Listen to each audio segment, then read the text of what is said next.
This is Python Poker, and today we're going to do a play and explain video of 5 and L on ACR. So on the left we have a 9-handed table, on the right we have a 6-handed normal table. I'm going to go over all of my thought process on every single node of the hands, just so we can see where we currently are in our decision making this far along in our journey.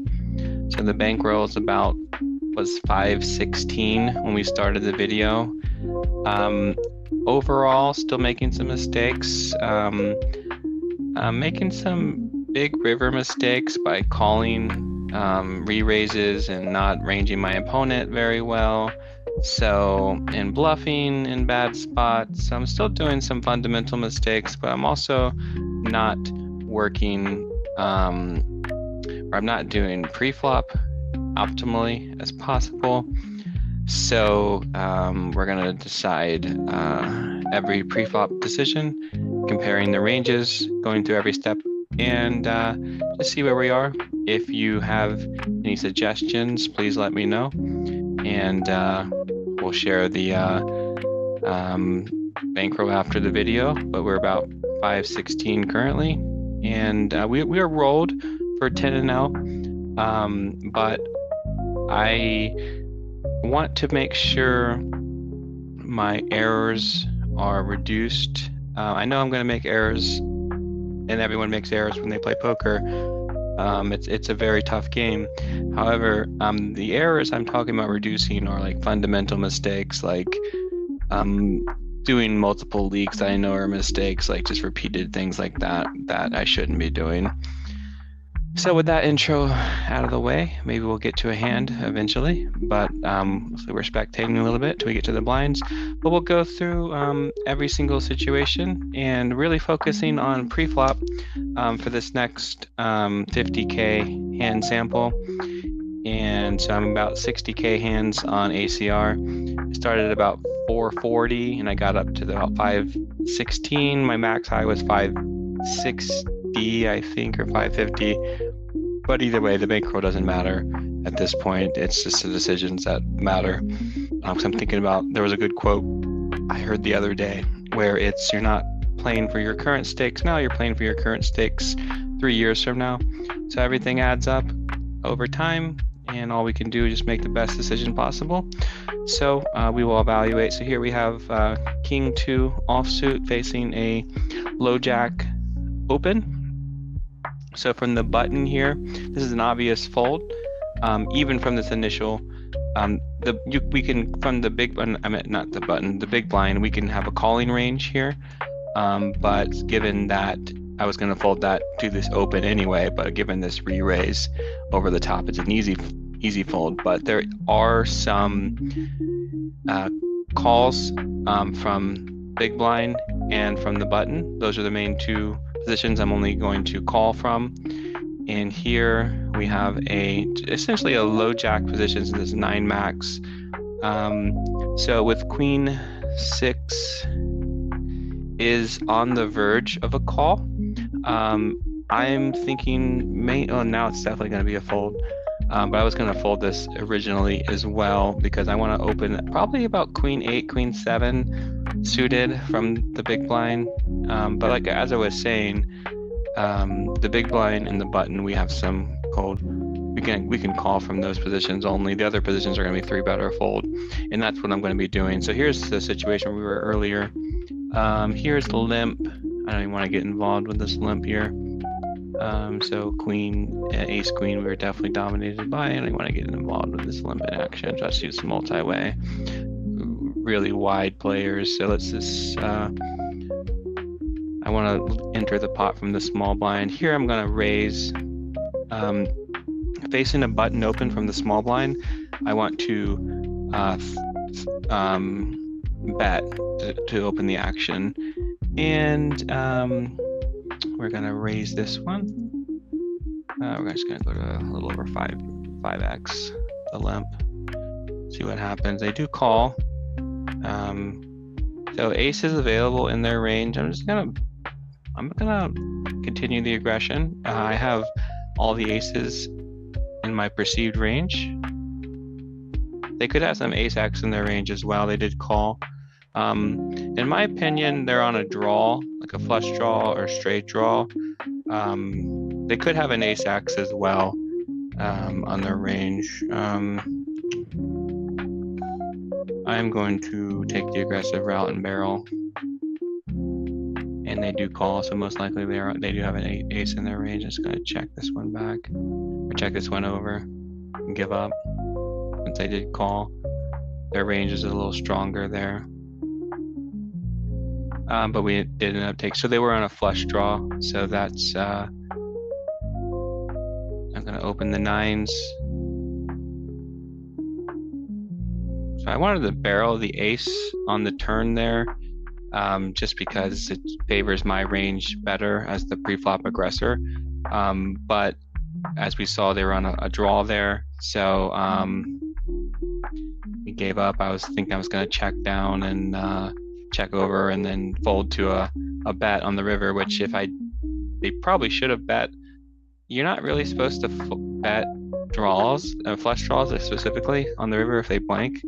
But maybe that was their mindset. But if they did do any sneeze on that pot, I would have folded there. Because why would I fold? Why would I quit betting if I had an ace in my range? I would at least continue betting, which I probably should have since I put them on a draw, and the draws did bricks. I probably should have continued there, but I guess we won. That's all that matters. It's not all that matters, but winning is good as well.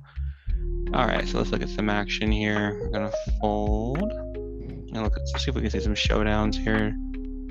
All right, so what they bet with king, queen, ace 10, ace high. This is a little bluffer. So I have this color as a calling station, so they're bluffing and they're calling station. They are short stack as well. So if it's like this light blue, if I know they're a calling station, at least I've seen them call bad one time before, I will just label this until they change and bet them a little bigger. Let's look at this pot here so we can see the showdown here. Like a single raise pot, couple three-way, multi-way pot. Checks around. This person hasn't got a chance to be aggressive since they were the first to check. Half pot bet. King or jack is available in their range. I don't think they'll be betting a draw. They could be betting a draw. Ace high is possible. Flush draws are possible as well. Maybe we'll get to see a showdown, but most likely it's a king or a jack. If I had to bet, probably a king. Since there's some draws available, maybe they will bet to have the draws pay off to see some more cards. Maybe we'll see this person's going in the time bank pretty hard for this half pot. Maybe they're playing multi-way. I don't see him on the other table, but so we're gonna play probably about a 30-minute video just to go over our thoughts. Just play two tables, make it simple here. I'm gonna play 5 NL probably for another 15 to 20,000 hands, just so I can get my win rate a little higher and reduce some errors. King 10 9-handed is on the verge of playing. It's even on the verge of playing in a low jack on a 6-handed table. I'm just gonna fold. It's probably here. They're just gonna let me check. I will check to see my equity. It says I use multi-way. I don't want to get thrown off my equity. I want to see a free card. Possibly have some king high, basically. I don't think you get a backdoor straight with a 9 and a 10. Well, there's a 10. I'm actually gonna bet this backdoor straight if it checks to me. Just gonna lead here. Pot. I have an over and a gut shot on, so I could connect, which we do. It's the bottom end of the straight though, so he could have a queen as well. So it's not the best hand in the world. I don't know if I want to bet this. Over bet. Typically on the river, let me check this person's stats. They're wide VPIP, so they could definitely have a queen in their range. Typically on the river, if I'm unsure, unless I have the low end of the bottom end of the straight, I'm going to fold here. But just to give my thoughts here while we have some time bank, people that are wide usually bluff smaller, and usually larger sizes are more for value, and everything does get there, so there's no point of calling here, especially at the bottom end of this trade. They definitely have a queen. And there you go.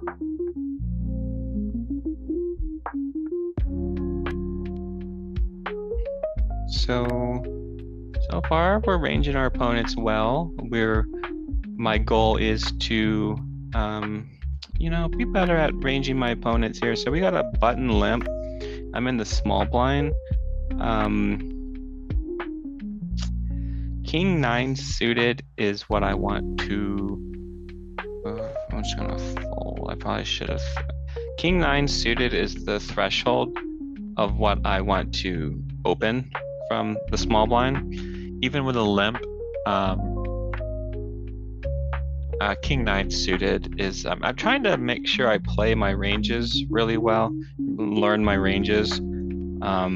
So even if it's a limp, I want to still keep the small blind's 3-bet range. And from the small blind, I want to open King 9 suited, because the small blind has to have a strong range, even if it's, but it does widen, of course, in a sense, since as we go from the low jack down to the button, but still I want to be consistent with just knowing my ranges here. I'm gonna have an easy fold here. Maybe we can see some showdowns.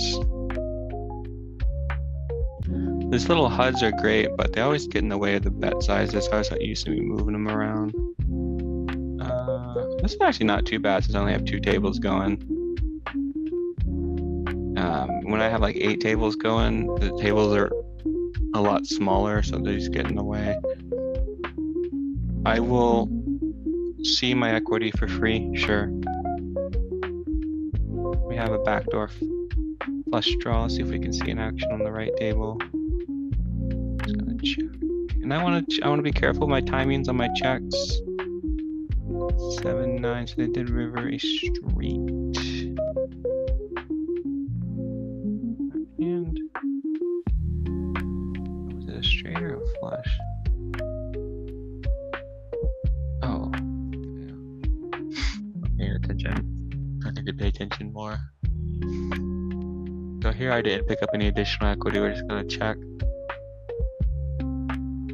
I need to be better at taking notes on my opponents. I have some good color coding on the players, but I need to take better notes. Here we're just gonna fold. We don't have any X. If it's a heart, yeah, cool. We'll call that. But no, not with the. I'm gonna open Queen 9 suited from the hijack.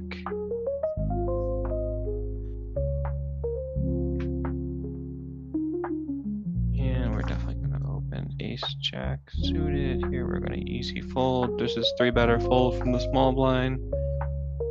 As a default, range is a little higher. This player is really tight, small 3-bet size. They're regular, so I'm just gonna be very. They call, so they kind of incentivize me to call here. So we'll call and see what happens. This is a pretty good flop for our range. You want to see a free card. I don't want to get blown off my equity, so I'm just gonna check. And we'll call a bet. I think we have enough equity to call this bet here. I call. I have the nut flush draw. I have to call this hand. And now they did check rather quickly. I don't know why they would check. The flush draws do miss there. I'm gonna actually check as well. Chop with an ace, but we'll see what happens. And it's okay. I was contemplating betting there, since they did give up the river. But I was unsure, especially since my hearts did miss. Given that they did check, I was thinking, well, maybe that's a good ace high, but we'll see. So we got the button. I'm gonna call.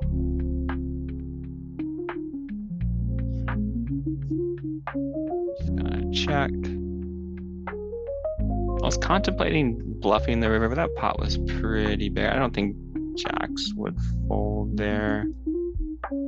I saw their hand, obviously, but I don't think my action would make sense. And I am trying to range my, so we did end up having two pair. The straight draw does get there. I think they would bet a straight draw on the turn. So basically, I just want to get a king to call. So that's what size a king would call. I think 66%. It's fine. But there are some draws that do get there. Queen Jack gets there, and they go all in. So it's just kind of interesting to me that they're going all in. I'm definitely going to fold because there's obvious Queen Jack does get there, and some people bet their draws, some people don't bet their draws. But since the obvious draw did get there and they did go really large, just gonna fold that two pair there and live to fight another day. Three better fold from the small blind, even though it's a limp. Just gonna get out of there.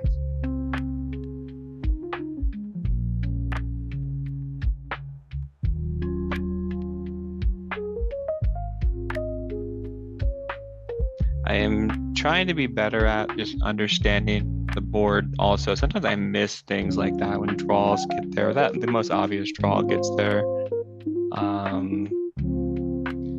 And they were on the button, and so their ranges are very wide. They definitely have lots of combos, all the combos of Queen Jack, even the suited combos, the offsuit combos. They have 16 combos of Queen Jack there. And nothing we can do about that. So we'll see what we get some more interesting hands here.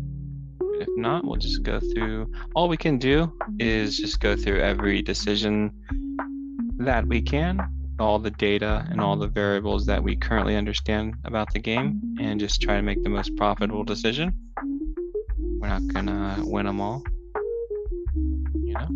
obviously, but we just want to make sure, I say we, but I want to make sure I just make the best decision possible. And when my opponents do, I get some time bank back. I'm talking too much and getting my time bank on, but hopefully we'll get some time bank back. Play a little quicker, I guess, but this is not an ideal table on this. Maybe we'll get some more players come in, but we have actually there's two fish on the table, and the reason I say fish is because I just color code them green, wide VPIP, wide VPIP. Wow, this first is actually pretty aggressive, 21%. Maybe they're not a fish. Maybe I may have miscoded. They don't have a note on them. I just label them. So if I don't have a note on them and I color them green, it's either they were a short stack at one point, so I colored them green, but 40% VPIP, yeah, that's pretty wide. Some players with their PFRs, oh, it's only 94 hands. Okay. This ours has 4,000 hands. You can see I have 62,000 hands. I'm not happy with these numbers. I'm not happy with these numbers. This guy does open wide. I think queen. I'm not sure about queen nine offsuit. Need to compare that, especially to a wide No, queen 9 offsuit is not an open. You're just going with my gut until I learn the ranges entirely. But they're also very wide as well. So there is something counterintuitive that I learned recently, that the wider the VPIP is, the tighter you want to be to condense their range. Obviously, that kind of makes sense, but the counterintuitive one to me was the tighter they are, you should widen your range, because they'll fold more apparently. I didn't think about that. I thought if they're tighter, you need to be tighter as well to condense their range, but the opposite apparently is true. So we'll be using that fact as well as we continue to play these games. And we'll definitely open this hand. King Jack offsuit's a pretty good hand.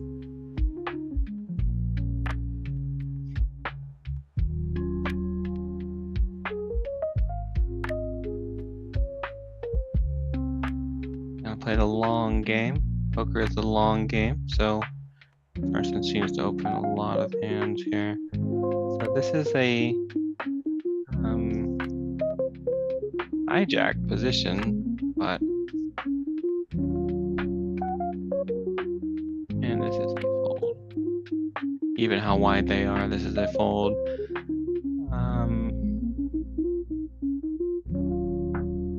8-6 suited is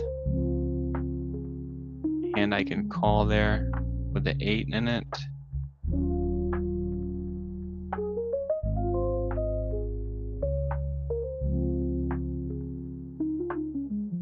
Ace-9 offsuit is even wide. It's a 9-handed table.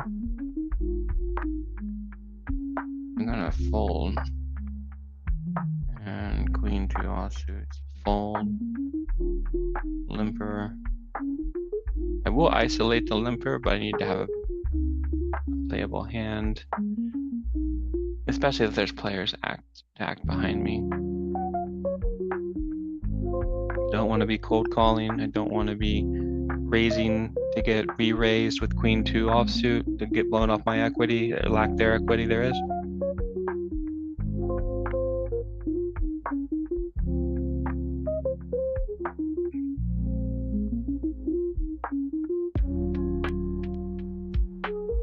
Yeah, I have about 62,000 hands or so. When I get to 100,000 hands, I want to compare my graphs just to see what we're looking at. I have been posting on the blog, on the Discord, since the last video. So if you did want to check that, I'll put a link in the comments of the Discord so you can see where we are in our journey. Very early in the journey, about 100,000 hands total since October, including 40,000 hands or so on WPT Gold and 60,000 hands on ACR. Of course, since this whole process, I don't have any backdoors here. I'm gonna fold on ACR. The pool is a lot stronger than if I had King Jack, by the way. They showed the Jack, you show the opposite card of what they have. But the ACR pool has been a little tighter here. So now here we have essentially a low Jack range. I have Ace-10 offsuit. And facing a low Jack range from the small blind, I want to have at least Ace-Queen offsuit. So I'm going to fold. And an Ace-Queen offsuit, by the way, is the 3-bet. I want the minimum 3-bet of an ace with an offsuit with my current strategy. Here we have the wide player again. They are very big on the 3-bets. GTO is around 10, I think, if I can recall correctly. And they're very, very aggressive here. Since they're really wide and their VPIPs is really wide, I'm gonna fold actually, because my logic, I need to be consistent with my logic, where if they're wide, I need to condense them with a stronger range. Even though they do that very much, when we do hit, we will get paid off. So we'll be a little smarter there. I was thinking about calling, but if they showed continue aggression on the flop, what am I gonna do if they just go, let's say they do half pot, pot the turn, pot the river with ace nine, and ace comes on the flop. I'm not very happy with that hand. So we'll live to fight another day, but I am going to be looking at the HUD stats for sure on my opponents just to make the best decision possible, so we can get to our goals. And our goal is to have a positive win rate at 5-0, and positive win rate, of course, at 2-0 as well. When I played consistently, I'm 2-0 for like 30,000 hands. I was like at a 6 or 5 or 6 BB per 100. It's dropped recently due to some errors and maybe variance, I don't know, but it's like close to 2 BBs per 100. But I'm also was experimenting on the 2-0 game a lot with some strategies I'm working on as well, and bluffs and this and that. So I was using that as like a training ground. I don't want to make excuses, but I was being a little wider from the button. 7-5 is an open. 7-5 suited is an open from the button. Yeah, okay, well, so this is a wider player. I think I'm gonna just raise this immediately. I might be. They're wide on the VPIP, so we'll see what happens. If they fold, they fold. But yeah, pretty rainbow board. I guess that when all the draws out there, but against a wide player, and if I have trips, I'm just gonna fast play. And they did bet a little bit over half pot, so they did kind of like their hand. Made that ace high or something, but so I'm defaulting to fast play that. In retrospect, I guess they folded quickly, so whatever. Maybe they had nothing. They had no draws available. But if they had a 9, they would call. Any pocket pairs would call, so they probably just had ace high or something like that. Sometimes ace high will even call there. A wide player, but they do also. I didn't look at this one. They see bet quite a lot. I only saw 14 hands out of 145. So yeah, it is what it is. But yeah, we're gonna default to being aggressive when we have a strong hand. Hopefully, in poker, apparently we get paid when we have big hands. So I didn't bet too big. I think it was like a 66% pot, but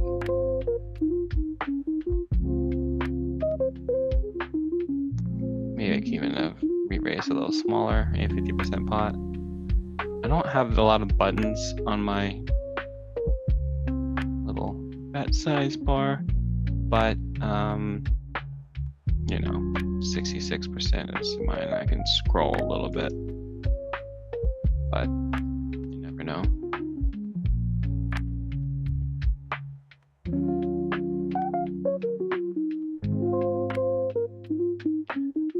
All right, so let's see here what we have. I think I've been playing for about 20 minutes or so, so maybe we'll do another 10 minutes or so. Pretty much where we started, down 9 cents on 1 through 23 hands. I'm gonna try to get 100 hands total, so maybe we'll just get to 50 hands on each table before we wrap it up. I just wanted to make a quick video since I haven't posted a video in a while with my current strategy, just so I can have a documentation of our approach. Small bet, So they definitely have some aces in their range. It was a limp pot, so we're just gonna call with a pair. And depending on their sizes, this kind of looks like value. Yeah, but could they be betting a draw? Like, there's lots of draws available. Could have a 5 though. Since I don't know, I'm just gonna fold. This kind of feels like value. But there's definitely lots of draws since it's a limped pot, but they could have an ace as well. Ace X, lots of ace X out there. Tons of ace X's with the pricing for limps, but kind of felt like value. Maybe I got blown off my equity, but I only had a very low pair, so we can't really do much there. This player here that keeps on opening, I want to really play a good big hand against this person because I think I'll get paid off. Because they're, first of all, very wide. They're opening very often for the same size, like 3.4. Maybe we'll get to see a showdown here. These are kind of wide. Ooh. Wide players. Of course, they have very strong hands here when we see what they have. But okay.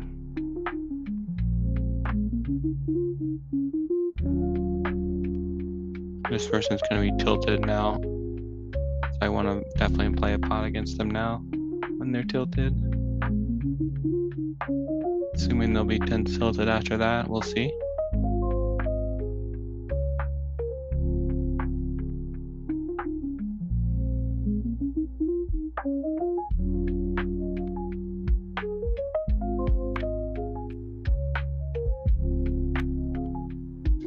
So facing a cutoff open here, ace-9 offsuit is a call from the big blind, but a fold from the, oh no, not the hijack, not the cutoff. It's gonna be a fold for me.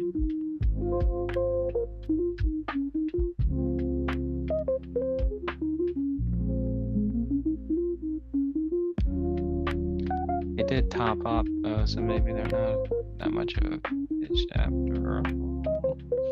Fish usually don't top up.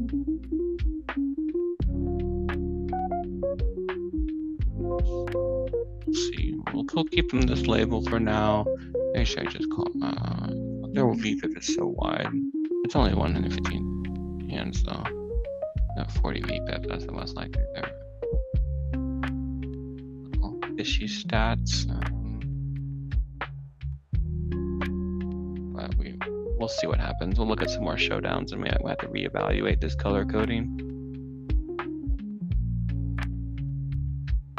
Oh, this is the 9 hands. This probably won't even get to 50 hands here. We might, but so we have open here from a wide-ish VPIP player. Fold, king, 3 offsuit. Maybe we can see a showdown while we wait for the action. Want to hold call. So I'm gonna squeeze here. And you know what this person does? Wide, wide. They're squeezing.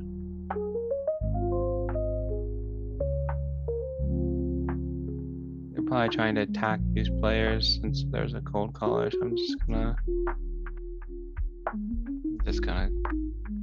go over the top here.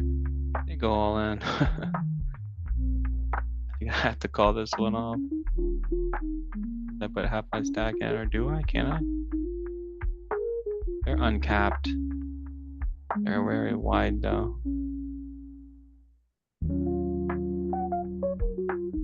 I have half my stack in.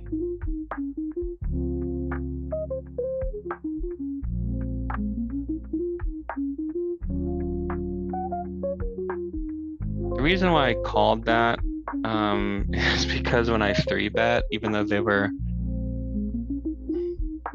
maybe that was a bad play, I don't know, but let me think about it for a second. So 3x, 3 open, call. This person seemed like they're trying to isolate them with a smallish size. Wasn't showing a very strong range, 11. But so then I did like a min raise over the top of like 24, and that's like half my stack there. So I didn't look at my SPR or my remaining stack when I did the 24, but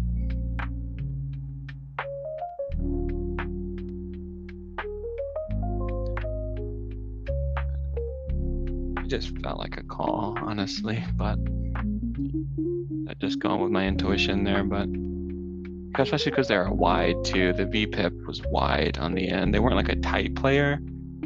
Like if this person did that, this person's a short stack, so I want to label them green while you can see it. Okay, this person did that, I would probably maybe fold, or I probably wouldn't have did the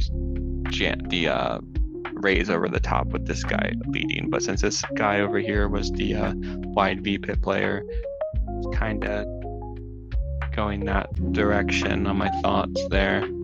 But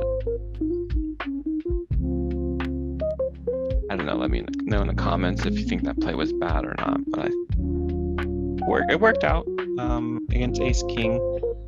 Hindsight is always 20/20. But that was our logic going through it. Maybe it was flawed. Just let me know in the comments how you would have played that situation, but you played it that way. We got lucky there, and they didn't get their ace or king. But we got to live.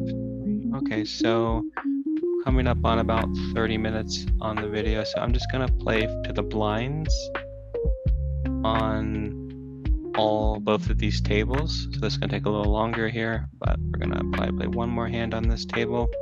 Just wanted to do a little quick video since we haven't posted one in a while. Just to give you our current, I missed the blinds. Here, I'll play to the button. Oh, they set out. That seems to always happen on these videos. Set out. Okay, so most likely someone should squeeze here. One of these regulars should squeeze. No, call. Alright. So we are 1, 2, 3, 4, 5, 6 ways. Just gonna check my equity multi-way. My hand is not the worst. There's definitely 10x available this wide, and there's lots of draws available. People could be on flush draws. There could be some jack nines. There could be some 10s, some 8s. We lose to a jack, obviously, now. So this hog guy.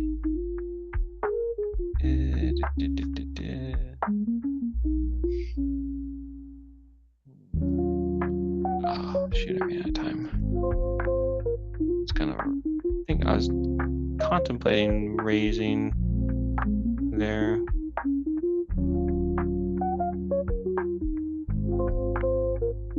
There's a couple flush draws. If I raise, I'm gonna get blown off my equity. Here, contemplating the jack 10 as a raise, but since this person called next to act, their range is probably stronger. This person raised their regular multi-way. They could have already have a hand here.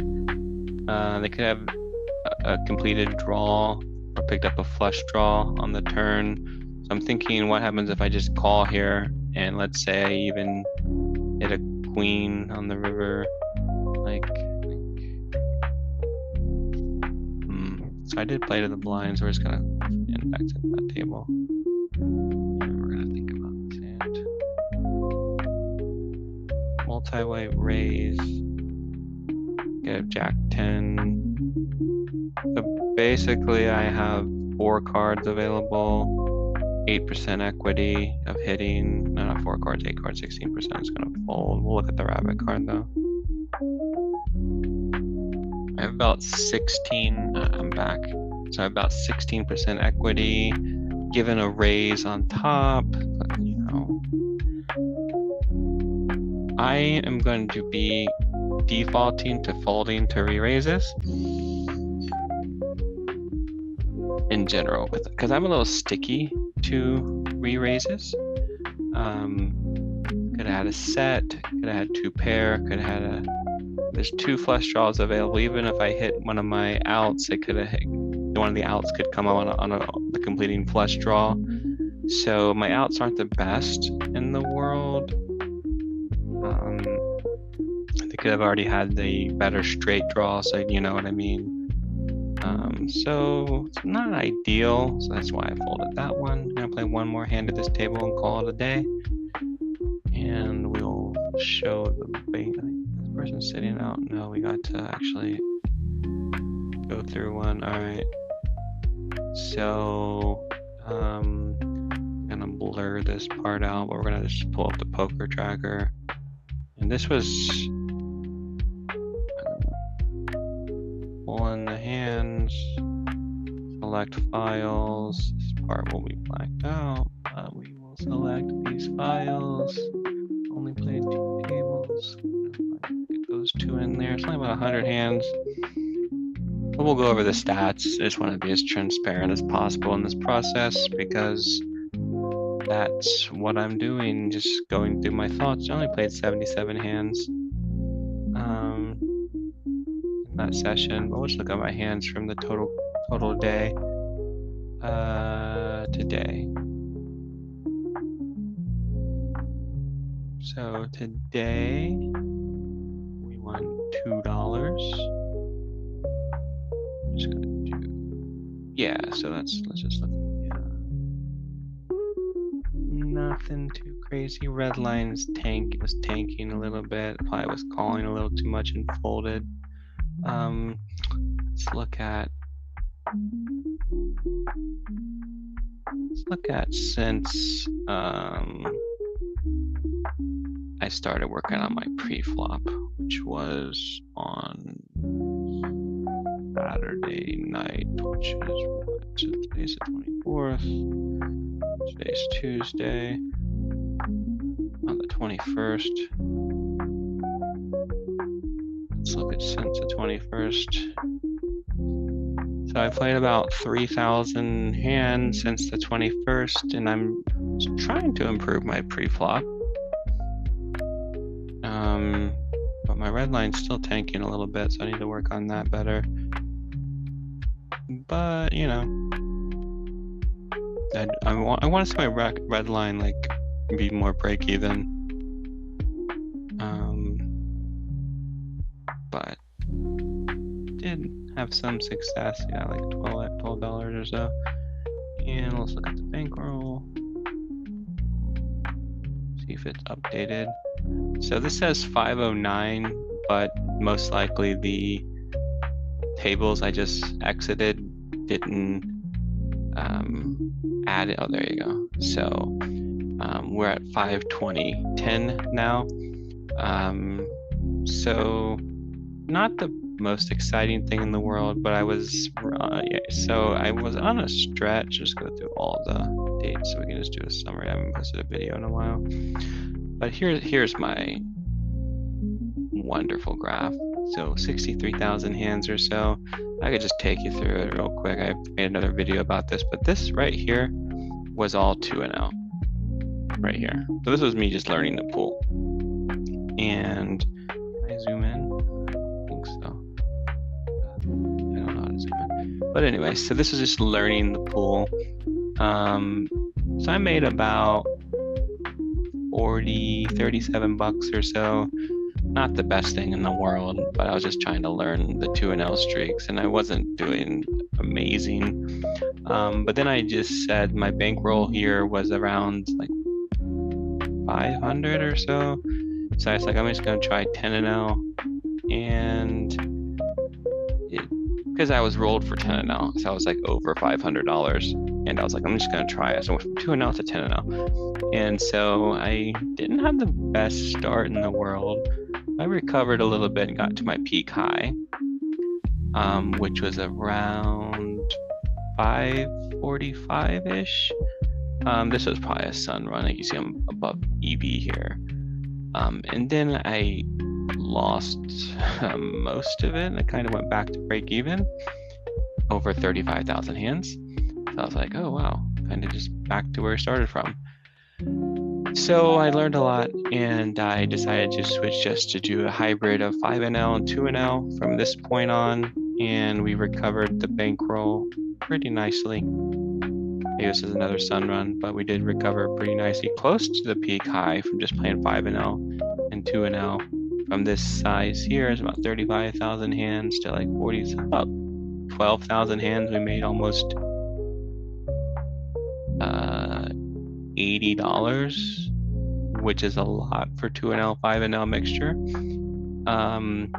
But then we got to this point again, and we made some bad mistakes, some blunders. Like I said, like earlier when I just looked at the hand today, when I almost called that re-raise with the nines with the, I was open-ended, but